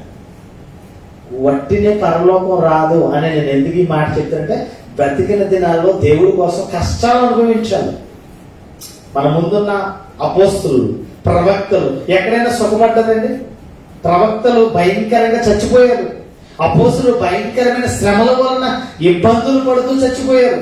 ప్రవక్తలు, పితరులు ఎన్నో శ్రమలు అనుభవించారు. అంటే యేసుక్రీస్తు కూడా బ్రతికిన దినాల్లో ఏం చేశాడు? క్రైస్తవులందరూ ఏం కోరుకుంటారు? ప్రార్థనలో కూడా ఏమని అడుగుతారు? ఏ కష్టము లేకుండా కాపాడుతండి అడుగుతున్నారా? అడుగుతారు, చక్కగా అంగీకరిస్తున్నారు. మంచిది, దేవుని స్తోత్రం. ఏ బాధ లేకుండా ఉండాలండి. ఈయనండి, ఈయన బ్రతికిన దినాలేంటి? ఆయన బ్రతికిన దినాలన్నీ కన్నీళ్లతో, రోదనతో, కష్టాలు, బాధలు, శ్రమలు అనుభవించి దేవుని యందు భయభక్తులు కలిగి ఉంటే అంగీకరించబడ్డాడట. అలాగే ఉందా బైబిల్లో? నేను వేరేగా చెప్తున్నానా? అన్ని శ్రమలు అనుభవించి కన్నీళ్ళు అనుభవిస్తే అంగీకరించబడుతుంది. మరి మనమేంటి శ్రమలు లేకుండా పరలోకం వెళ్ళిపోవాలనుకుంటున్నాం? శ్రమలు అనుభవిస్తేనే పరలోకం, శ్రమలు అనుభవించకపోతే పరలోకం లేదు. ఆ దొంగగా అదృష్టవంతుడు దొంగ. మనం దేవుని సమయాన్ని దొంగిలించేస్తాం, దేవుడి చేతి దొంగిలించేస్తున్నాం, దేవుడి కోసం బ్రతకకుండా బ్రతికేస్తున్నాం. నిజంగా గజి దొంగలు ఎవరంటే, బందిపోటు దొంగలు ఎవరంటే మనం. శ్రమలు అనుభవించాలి, దేవుని కోసం బ్రతకాలి. దేవుడిచ్చిన జీవితం ఇది. దేవుడిచ్చిన జీవితం దేవుని కోసం బ్రతకడానికి మనకి కుదరదు. ఇక్కడ చెప్తున్నాడు, ఆయన దినాలలో, ఆయన బ్రతికిన దినములలో మహారోదన, కన్నీళ్లు, శ్రమలు అనుభవించి దేవుని యందు భయభక్తులు కలిగి ఉన్నందున ఆయన అంగీకరింపబడెను. ఆయన దేవుని కుమారుడయ్యుండి తాను పొందిన శ్రమల వలన ఏం నేర్చుకున్నాడట? దేవుని వాక్యానికి విధేయత కలిగి ఉన్నావా? ఏం నేర్చుకోవాలి ఈ మాటలు మనకి? విధేయత. దేవుని కోసం కష్టాలు అనుభవించడానికి కూడా సిద్ధపడాలి. యేసుక్రీస్తు ఈ మాటలో, మనం ఈ మాట 4వ మాటలో దేవుని కోసం శ్రమలు అనుభవించాలి. ఈ జీవితం దేవునికి ఇవ్వాలి. పాటలు పాడతాం, భలే పాడతాం అంటే, నావన్నీ అంగీకరించుము దేవా. అన్ని అంగీకరించే సమర్పణ చేయము ప్రభువునకు. ఇందాకేదో పాట పాడేది చాలా బాగుంది. ఏం పాట? ఇందాకేదో పాట పాడేది మీరేదో పాడారు కదా, స్పెషల్ సాంగ్. నీవు లేకుండా నేను ఉండలేను, నాకున్నవన్నీ నీకే చేసేగా. ఆ పాట జీవితంలో మనం ఎలా ఉన్నాం, జీవితంలో మన జీవితం దేవుడికి ఇచ్చేసామా? ఇదిగో రోమిలకు రాసిన పత్రికలో సజీవ యాగంగా మీ శరీరములను ఆయనకు ఏమివ్వాలట? నువ్వే కావాలంటారు. మనం ఏమిస్తున్నాం పాటల్లో? ఏదో మనకేదో తోసింది, మనకిష్టమైంది మనం ఇస్తాం. నువ్వే నాకు కావాలి, నేను నీలో ఉంటాను, నీతో ఉంటాను, నువ్వు నాలో ఉండాలి, నేను నీలో ఉండాలని దేవుడు ఇష్టపడుతుంటే, లేదు నువ్వు అక్కడే ఉండు, మేము అక్కడికే వస్తాం. ఎక్కడికి? అక్కడికే మేము వస్తాం. నువ్వు మా దగ్గరికి రావడానికి కుదరదు, ఎందుకంటే ఇదంతా ఫుల్ అయిపోయింది. ఏది? హృదయం అని తలుపునద్దు నుంచి నేను చేస్తాడంట, బాబు తీరా వస్తాను, నేను నీతో ఉంటాను, నీలో ఉంటానని దేవుడు అంటే, లేదు బాబు ఇదంతా ఫుల్ అయిపోయింది, నీకు టైం ఉంది అప్పుడు పిలుస్తాం, కాటికి కాల్ చేసిన తర్వాత అప్పుడు నేను పిలుస్తాం అనే ధోరణిలోకి మనం వెళ్ళిపోయాం. యేసుక్రీస్తు బ్రతికిన దినాలలో యథార్థమైన జీవితాన్ని జీవించాడు, పరిశుద్ధమైన జీవితాన్ని జీవించాడు. 33.5 యుక్త కాలంలో మన కొరకు ఆయన చనిపోయాడు. ఏ కాలం? ముసలోడు చెప్పినా ఆ టైం అయిపోయింది అనుకుంటా, 80 అయిపోయి 70 అయిపోయింది, పోయిళ్ళారా పోనరా అంట, బతికేహాడు అని అనిపించేది. యుక్త కాలంలో చెప్పాడు. అరే అవునా, మంచి జీవితం, మంచి యవనస్తుడు, నడిప్రాయంలో ఉన్నాడు, పరిశుద్ధమైన ప్రవర్తన కలిగి దేవుని కోసం ప్రాణం ఇచ్చేసాడు, త్యాగం. ఈరోజు మనం గుడ్ ఫ్రైడే అంటున్నాం. అంటే మంచి శుక్రవారం ఏంటంటే చాలా మంది అడిగారు నన్ను. ఏ శుక్రవారం? శుభ శుక్రవారం, మంచి శుక్రవారం. ఏమంటే గుడ్ ఫ్రైడే అంటున్నారు ఏంటంటే? సిలువలో చచ్చిపోతే మంచి రోజు అంటున్నారు ఏంటంటే? మంచి శుక్రవారం అంటున్నారు ఏంటంటే? అంటే నిజంగా ఆయన చనిపోవడం మనకు ఒక రకంగా బాధ, కానీ నిజంగా ఆయన చనిపోకపోతే మనకు రక్షణ లేదు, మనకు పాప విమోచన లేదు. నిజంగా ఆయన చనిపోయడం వల్ల, యేసుక్రీస్తు ఆ చెయ్యిని విడనాడడం వల్ల, నా దేవా నన్నేల నీవు చెయ్యి. అలా విడనాడకపోతే తండ్రి చిత్తం నెరవేర్చబడదు. అలా విడనాడకపోతే దేవుడు ప్రాణానికి ఆయనకు సత్సంబంధం విడనాడకపోతే పాప విమోచన కలుగదు. కనుక ఈ మాటను పలికినట్లుగా 4వ మాటగా ఈ మాటను మనం చూడొచ్చు. 5వ మాట యోహాను సువార్త 19వ అధ్యాయం 28వ వచనం. యోహాను సువార్త 19వ అధ్యాయం 28వ వచనం, 19:28. అటు తర్వాత సమస్తమును అప్పటికి సమాప్తమైనదని యేసు ఎరిగి లేఖనములను నెరవేరునట్లు నేను దప్పికొనుచున్నాను అనెను. చెరకుతో నిండి ఉన్న ఒక పాత్ర అక్కడ పెట్టి ఉన్నందును గనుక వారు ఒక స్పాంజీ చెరకుతో నింపి ఈ సోపును పొడకగా తగిలించి ఆయన నోటికి అందించేది. జాగ్రత్తగా అంటున్నా. ఏ మాట? ఈ మాట నేను దప్పికొని ఉన్నాను. దప్పిక. ఎందుకు మాట అంటున్నాడు? అప్పటికే శరీరంలో ఉన్న రక్తము, నీరు కూడా ఏమైపోయిందంట? రక్తము చెమటగా మారి వెళ్ళిపోయిందంట. అంటే ఎనర్జీ ఏమీ లేదక. రక్తము బల్లెముతో పొడిచినప్పుడు రక్తము నీరు కారిపోయిందట. అప్పటికే శిలువ శ్రమ భయంకరమైన బరువు మోస్తూ ఉన్నప్పుడు చెమట రక్తముగా మారి వెళ్ళిపోయిందట. చాలా మంది నా కష్టార్జితం అండి అంటారు. కష్టార్జితం అంటే నేను చెమట వచ్చి సంపాదించిన నా సంపాదన అంటారు. అంటే రక్తాన్ని చెమటగా మార్చడం. ఇక్కడ కూడా యేసుక్రీస్తు ఎందుకు దప్పిక ఉన్నాడు, ఎందుకు దప్పిక దాహం అని ఎందుకు అంటాడంటే లేఖనముల నెరవేర్పు జరుగునట్లుగా. అక్కడ చదవండి ఎంత క్లియర్గా ఉందో. ఈ వచనాన్ని మనం క్లియర్గా చదివినప్పుడు నేను దప్పికొని ఉన్నాను అని ఇక్కడ. ఎందుకంటే యేసు సమాప్తమైనదని ఎరిగి లేఖనములు నెరవేరునట్లు ఏమంటాడు, నేను దప్పికొని ఉన్నాను అంటాడు. లేఖనముల నెరవేర్పు కొరకు, లేఖనముల నెరవేర్పు కొరకు. కీర్తన గ్రంథం 69వ కీర్తన, కీర్తన గ్రంథం 69వ కీర్తన 21వ వచనం. 69, 21 కీర్తన గ్రంథం 69వ కీర్తన. వారు చేదును నాకు ఆహారముగా పెట్టిరి, నేను దప్పి అయినప్పుడు చెరకను త్రాగనిచ్చిరి. చేదు చెరక, చేదు చెరకను. యేసుక్రీస్తు పుట్టినప్పుడు 3 జ్ఞానులు వచ్చి 3 బహుమానాలు ఇచ్చారు. ఏంటండి? సాంబ్రాణి, బోళము, బంగారం. బంగారం మర్చిపోతున్నారు. సాంబ్రాణి, బోళం, చేదు. ఈ బోళము తయారయ్యే విధానం చాలా భయంకరం. పుట్టినప్పుడే బహుమానంగా వచ్చేస్తుంది. పుట్టినప్పుడే బహుమానంగా, శ్రమలకు చిహ్నంగా బోళం అనేది ఇచ్చేశారు. ఇక్కడ కూడా ఆలోచిస్తే వర్షం అంటాడు, వారు చేదు చెరకను నాకు ఆహారముగా పెట్టిరి, నేను దప్పి అయినప్పుడు చెరకను త్రాగనిచ్చేది. నేను దప్పి ఉన్నాను, నాకు దాహం అవుతుంది అని. ఎందుకంటే లేఖనములు నెరవేర్పు జరగాలి. దావీదు ద్వారా మాట్లాడిన మాట యేసుక్రీస్తు జీవితంలో నెరవేర్పు జరగడానికి ఇదిగో చేదు చెరకను నాకు త్రాగనిచ్చిరి. చేదు చెరకను ఏం చేశారట? త్రాగనిచ్చారు. లేఖనముల నెరవేర్పు కొరకు ఈ మాటలు. అంటే యేసు జీవితం అంతా ఎక్కడ చూసినా సరే నా చిత్తము నేను నెరవేర్చుకోవడానికి రాలేదు, నా తండ్రి చిత్తమును నెరవేర్చడానికే నేను వచ్చాను. 33.5 సంవత్సరాల జీవితకాలంలో ఎక్కడ ఆయన ఇష్టము నెరవేర్పు జరగలేదు. ఆయన చిత్తం నాకు ఇష్టమైనట్టు నేను ఉంటానలేదు. అక్కడ నా తండ్రి ఇష్టం నెరవేర్చబడాలి నా జీవితం ద్వారా. లేఖనముల నెరవేర్పు కొరకు నేను దప్పికొనుచున్నాను అని ఏమన్నాడు? దప్పికొనుచున్నాను. 6వ మాట యోహాను సువార్త 19:30. యోహాను సువార్త 19:30లో యేసు ఆ చెరకను పుచ్చుకొని సమాప్తమైనదని చెప్పి తల వంచి ఆత్మను అప్పగించెను. సమాప్తమైనది, సమాప్తమైనది. 6వ మాట ఏంటి? సమాప్తమైనది. ఏం సమాప్తమైంది? ఏం సమాప్తమైంది? యోహాను సువార్త 17వ అధ్యాయము 4వ వచనం.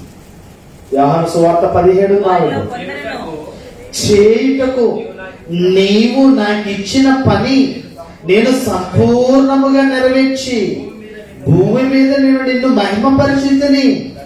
తండ్రి, లోకము పుట్టక మునుపు నీ యొద్ద ఏ మహిమ ఉండెనో ఆ మహిమతో నన్ను ఇప్పుడు నీ యొద్ద మహిమపరిచెము. సమాప్తమైనది, సమాప్తమైనది. ఏమైనా పని చెప్పనుకోండి, పని చేస్తారో పని చేయరు మన వాళ్ళు.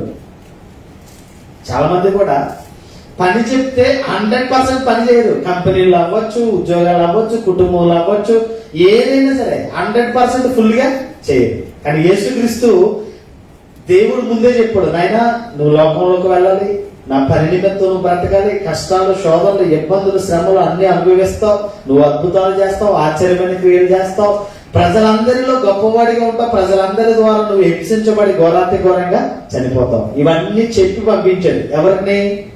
తండ్రి అయిన దేవుడు కుమారుడైన యేసుక్రీస్తుని లోకానికి పంపించాడు. వచ్చిన తర్వాత ఆయన చేసిన పని ఏంటి? 17:4లో చేయుటకు నీవు నాకు ఇచ్చిన పని నేను సంపూర్ణముగా నెరవేర్చి. అంటే ఇచ్చిన పనిని 100% ఎవరు చేశారు? యేసుక్రీస్తు చేసేసాడు. అందుకే సంపూర్ణము, నెరవేర్పు, సమాప్తమైనది. ఈ మాటలేంటి? బాధ్యత, పనిలో 100%. ఆ వర్క్ చూపిస్తున్నాడు. అదే చెప్తే ఇక్కడ సమాప్తమైనది. ఆ మాటకి చేయుటకు నీవు నాకు ఇచ్చిన పని నేను సంపూర్ణముగా నెరవేర్చి భూమి మీద నేను నిన్ను మహిమపరచాను. ఇంకా నాతో నీకు పని లేదు, ఇంకా అయిపోయింది. సమాప్తమైనదంటే ఇదిగో నాకు ఇచ్చిన పని నేను చేసేసాను. పైగా భూమి మీద నేను నిన్ను ఏం చేశాను? మహిమపరచాను. యేసు ద్వారా తండ్రి అయిన దేవునికి మహిమ. ఎవరి ద్వారా? అందుకే దేవుడు నిజంగా ఆలోచిస్తారంటే తండ్రి అయిన దేవుడు ఎవరు?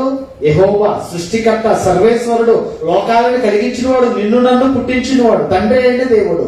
ఆయన పేరు యెహోవా. ఆయన దేవుడిగా ఉన్న ఆయన యేసుక్రీస్తును అన్ని నామముల కంటే పైనామముగా ఉంచాడు. కారణం ఏంటంటే చేయడానికి పని ఎంత సంపూర్ణంగా నెరవేర్చాడు, భూమి మీద నన్ను మహిమపరచాడు. కనుక ఇవన్నీ దృష్టిలో పెట్టుకుని ఇక సమాప్తమైనది, లేఖనముల నెరవేర్పు కొరకు సమాప్తమైనది అన్న మాట మనకు కనబడతా ఉంటుంది. సమాప్తమైనది అంటే నేను భూమి మీద నేను నిన్ను మహిమపరచాను. భూమి మీద నిన్ను మహిమపరుస్తూ నీ చిత్తాన్ని నెరవేర్చడానికి ఇదిగో నా ప్రాణం కూడా ఇవ్వడానికి నేను సిద్ధపడుతున్నాను. రోమీయులకు రాసిన పత్రిక 5వ అధ్యాయం 8వ వచనం. 5వ అధ్యాయం 8వ వచనం. రోమీయులకు రాసిన పత్రిక 5:8. అయితే దేవుడు మన ఎడల తన ప్రేమను వెల్లడి చేయించున్నాడు. ఎట్లనగా మనం ఇంకనూ పాపులమై ఉండగానే క్రీస్తు మన కొరకు చనిపోయాను. మనం ఇంకా పాపులమై ఉండగా. మన పాపులమా పవిత్రులమా? ఏమండి?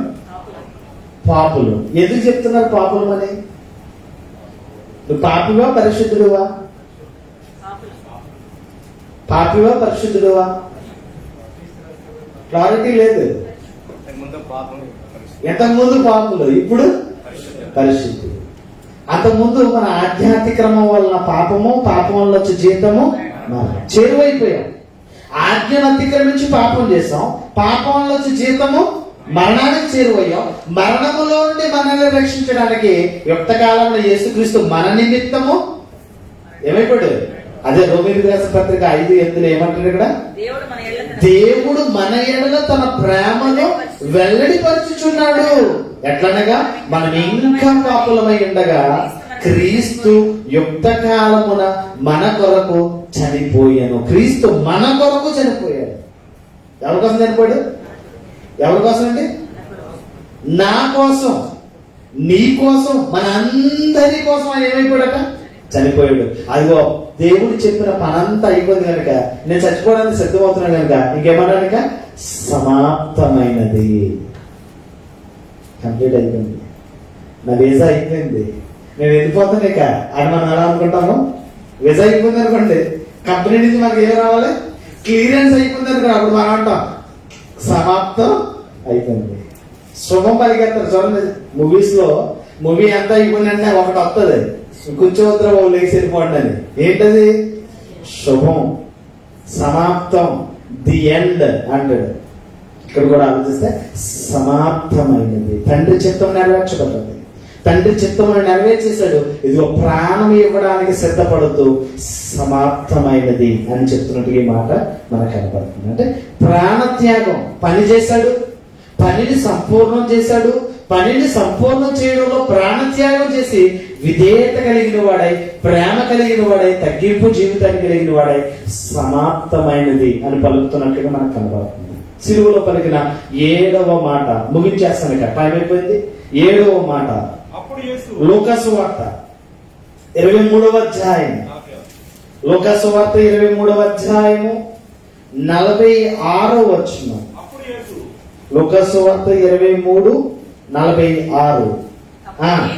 అప్పుడు యేసు గొప్ప శబ్దముతో కేకవేసి, తండ్రి నీ చేతికి నా ఆత్మను అప్పగించుకొనుచున్నానన్ను ఆయన ఇలాగూ చెప్పి ప్రాణము విడిచాను. ఎవరి కోసం? ఎవరి కోసం ప్రాణం విడిచాడు? నీ కోసం, నా కోసం, మనందరి కోసం. ఇక్కడ ఎంత క్లియర్ గా రాశాడనేది ఆలోచిస్తే 46వ వచనంలో గొప్ప శబ్దముతో కేక వేసి, తండ్రి నీ చేతికి నా ఆత్మను అప్పగించుచున్నాను, నీ చేతికి నా ఆత్మను అప్పగించుచున్నాను. ఎందుకు ఈ మాట అన్నాడు? సమాప్తమైంది అన్నాడు, ఓకే. ఇక్కడేంటి, నీ చేతికి నా ఆత్మను అప్పగిస్తున్నాను ఎందుకంటున్నాడు? లేఖనముల నెరవేర్పు జరగాలి. కీర్తన గ్రంథం 31వ అధ్యాయము 5వ వచనం. 31:5. నా ఆత్మ నీ చేతికి అప్పగించుచున్నాను. 31వ అధ్యాయం కీర్తన గ్రంథం 5వ వచనం. నా ఆత్మను నీ చేతికి అప్పగించుచున్నాను. యెహోవా సత్యదేవా, నన్ను విమోచించువాడవు నీవే. నా ఆత్మను నీ చేతికి. దావీదు ద్వారా పలకబడిన మాట. దావీదు వంశావళిలో దావీదు నుండి చిగురు పుట్టెను. ఆ చిగురు యేసుక్రీస్తు. ఆ యేసుక్రీస్తుని గురించి మాట్లాడుతూ ఇక్కడ ఏమంటాడంటే, నా ఆత్మను నీ చేతికి అప్పగిస్తున్నాను. ఇక్కడ కూడా యేసుక్రీస్తు ఏమంటాడు? తండ్రి, నీ చేతికి నా ఆత్మను అప్పగిస్తున్నాను అని చెప్తూ, సత్యదేవ, యెహోవా సత్యదేవ, నన్ను విమోచించువాడవు. అయిపోయింది, ఇంకా చచ్చిపోతున్నాను నేను మరణిస్తున్నాను. నేను నీ చేతికి నా ఆత్మను అప్పగిస్తే నాకేంటి? ఇంకా చావు, మరణం. యెహోవా సత్యదేవ, నన్ను విమోచించువాడవు నీవే. నేను చనిపోతాను, సమాధి చేయబడతాను. విమోచించువాడవు నీవే, విమోచించువాడవు నీవే. ఇదిగో మరణములో నుండి జీవములోనికి, మరణాన్ని జయించి పునరుత్థానుడిగా నన్ను విమోచించువాడవు నీవే. అంటే ఎంత అద్భుతంగా ఉంది చూడండి. మరణము నిజంగా చనిపోయి లేచిన వాడు చరిత్రలో ఎవడైనా ఉన్నాడా? అది యెహోవా సత్యదేవా, నన్ను విమోచించువాడవు నీవే. నా ఆత్మను నీ చేతికి అప్పగించేస్తుంది. లేఖనముల నెరవేర్పు జరగాలి. యేసు జీవితంలో అంతా ఎక్కడ చూసినా తండ్రి చిత్తము నెరవేర్చబడ్డది. లేఖనముల నెరవేర్పు జరిగినట్లుగా కనబడుతూ ఈ మాటలు అంటున్నాడు, తండ్రి, నీ చేతికి నా ఆత్మను అప్పగిస్తున్నాను. దావీదు ద్వారా పలకబడిన మాట. విమోచన క్రయధనముగా యేసుక్రీస్తు మాట్లాడుతూ 20వ అధ్యాయం మత్తయి సువార్త 28వ వచనాన్ని మనం చదువుదాం. మత్తయి 20:28. మత్తయి సువార్త 20వ అధ్యాయము 28వ వచనం చెప్తాడు, అలాగే మనుష్య కుమారుడు పరిచారము చేయించుకున్నట్టుకు రాలేదు గాని పరిచారము చేయుటకును అనేకులకు ప్రతిగా విమోచన క్రయధనముగా తన ప్రాణమునిచ్చుటకు వచ్చెను. యేసుక్రీస్తు ఎందుకు వచ్చాడంట? విమోచన క్రయధనముగా ప్రాణం ఇవ్వడానికి వచ్చాడు. అందుకే తండ్రి, నీ చేతికి నా ఆత్మను, అయిపోయింది, విమోచన కలగాలి. విమోచన క్రయధనముగా ప్రాణం ఇచ్చేయాలి. ఆయన ప్రాణం ఇస్తే పాప విమోచన, ప్రాణం ఇస్తే పాపలందరికీ రక్షణ, ప్రాణం ఇస్తే దేవుని కుమారుడిగా యేసుక్రీస్తు అంగీకరించబడతాడు. అందుకే తండ్రి, నీ చేతికి నా ఆత్మను. పరిచారం చేయించుకుంటా రాలేదట, పరిచారము చేయడం. నిజంగా పరిచారం చేశాడా? ఎంతమందికి ఎన్ని బోధలు చేశాడు. కళ్ళు లేని వారికి కళ్ళు ఇచ్చాడు, మాట లేని వారికి మాట ఇచ్చాడు. యేసుక్రీస్తు బ్రతికిన దినాలన్నీ పరిచారం చేస్తూ శిష్యులందరినీ కూర్చోబెట్టి అందరికి కూడా ఏం చేశాడు? తగ్గింపు జీవితాన్ని నేర్పుతూ అందరి కాళ్ళను కడిగించుకున్నాడా? తగ్గింపు నేర్పుతున్నాడు. తగ్గింపు జీవితం, విధేయతను నేర్పుతున్నాడు. ఇదిగో దేవుని ఎడల భయభక్తులు కలిగిన జీవితాన్ని ఆయన నేర్పుతూ ప్రజలందరికీ విమోచన. యెహోవా సత్యదేవా, విమోచించు వాడవు నీవే. విమోచన క్రయధనముగా తన ప్రాణమునిచ్చుటకు వచ్చాడు. ఎవరు? మనుష్య కుమారుడు. ఆ మనుష్య కుమారుడు ఎవరు? యేసుక్రీస్తు. ప్రాణాన్ని ఇచ్చేస్తాడు మనందరి కొరకు. ఎవరిస్తారండి? ఎవరు ప్రేమించిన వాళ్ళ ప్రేమల స్వార్థం, ఏదో అవసరాలను బట్టి ఏదో ప్రేమిస్తున్నారు తప్ప నిజంగా ప్రాణం ఇచ్చేంత ప్రేమ ఎవరిలో ఉంది చెప్పండి? ఈరోజు కన్న కొడుకులో ప్రేమ లేదు, కన్న కూతురులో ప్రేమ లేదు, కన్న తల్లిదండ్రులలో ప్రేమ లేదు, కట్టుకున్న భార్యలో కూడా ప్రేమ కనబడట్లేదు.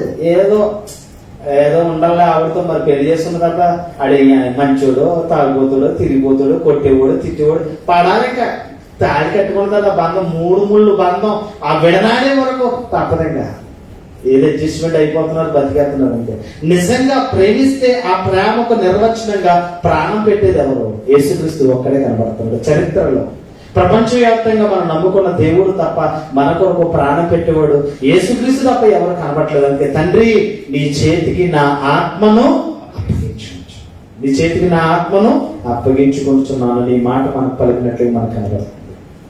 కొరింథీయులకు రాసిన మొదటి పత్రిక 15వ అధ్యాయం 3వ వచనం. కొరింథీయులకు రాసిన మొదటి పత్రిక 15:3. నాకు ఇయ్యబడిన ఉపదేశం మొదట మీకు అప్పగించితిని, అదేమనగా లేఖనముల ప్రకారము క్రీస్తు మన పాపముల నిమిత్తము మృతి పొందెను, సమాధి చేయబడెను, లేఖనముల ప్రకారము 3వ దినమున లేపబడెను. సువార్త లేఖనముల ప్రకారము మన పాపముల నిమిత్తం, అక్కడ ఎవరి పాపాలని ఉంది? మన పాపముల నిమిత్తము క్రీస్తు మన పాపముల నిమిత్తము మృతి పొందాడు, సమాధి చేయబడ్డాడు, 3వ దినమున తిరిగి లేస్తాడిక. సమాధి చేయబడతాడు. ఇప్పుడు సమాధి చేయబడి 3వ దినమున మరలా తిరిగి మరణాన్ని జయించిన వాడే లెగిస్తాడు. ఇదే సువార్త, ఇదే శుభవార్త, ఇదే గుడ్ న్యూస్. గుడ్ ఫ్రైడే రోజున గుడ్ న్యూస్ ఏంటంటే, ఇగో యేసుక్రీస్తు మన కొరకు మన పాపముల నిమిత్తం చనిపోయాడు, సమాధి చేయబడ్డాడు, 3వ దినమున తిరిగి లేస్తాడు. ఇక్కడ ఇది సువార్త. ప్రపంచవ్యాప్తంగా తెలుసుకోవాల్సిన సువార్త ఏంటంటే, నీ కొరకు నా కొరకు ఆయన మన నిమిత్తము చనిపోయాడు, మన నిమిత్తము సిలువ వేయబడ్డాడు, మన నిమిత్తం ఆయన సమాధి చేయబడ్డాడు. ఇదిగో లేఖనముల నెరవేర్పు కొరకు 3వ దినమున పునరుత్థానుడై తిరిగి లెగిస్తాడు. చివరిగా లాస్ట్ వచనం, గలతీయులకు రాసిన పత్రిక 1వ అధ్యాయం 4వ వచనం చదువుకుని ముగించేసుకుందాం. గలతీయులకు రాసిన పత్రిక 1వ అధ్యాయము 4వ వచనం. మన తండ్రి అయిన దేవుని చిత్త ప్రకారము క్రీస్తు మనలను ప్రస్తుత దుష్టకాలములో నుండి విమోచింపవలెనని మన పాపముల నిమిత్తము తన్ను తాను అప్పగించుకొనెను. ఎవరి కోసమట? మన నిమిత్తం. ఎంత బాగా రాశారు చూడండి, ఎంత అద్భుతంగా. మన తండ్రి అయిన దేవుని చిత్త ప్రకారము క్రీస్తు మనలను ప్రస్తుత దుష్టకాలములో నుండి విమోచింపవలెనని.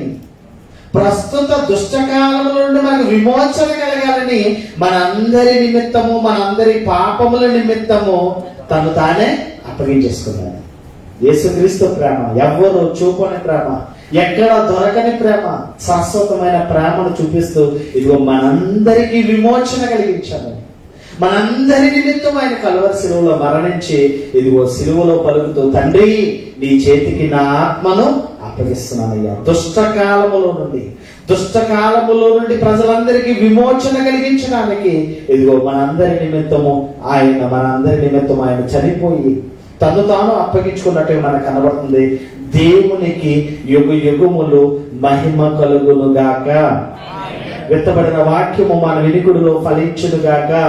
పరిశుద్ధాత్మ దేవుని కార్యము మనందరి జీవితంలో జరిగించును గాక. అట్టి కృపటి ధన్యత దేవుడు సదాకాలము మీకు దయచేయును గాక. దేవుడి కోసం నమ్మకంగా మీరందరూ బ్రతుకుతురు గాక. అందరూ లేచి నిలబడదాం. దయచేసి ఫేస్బుక్ లైవ్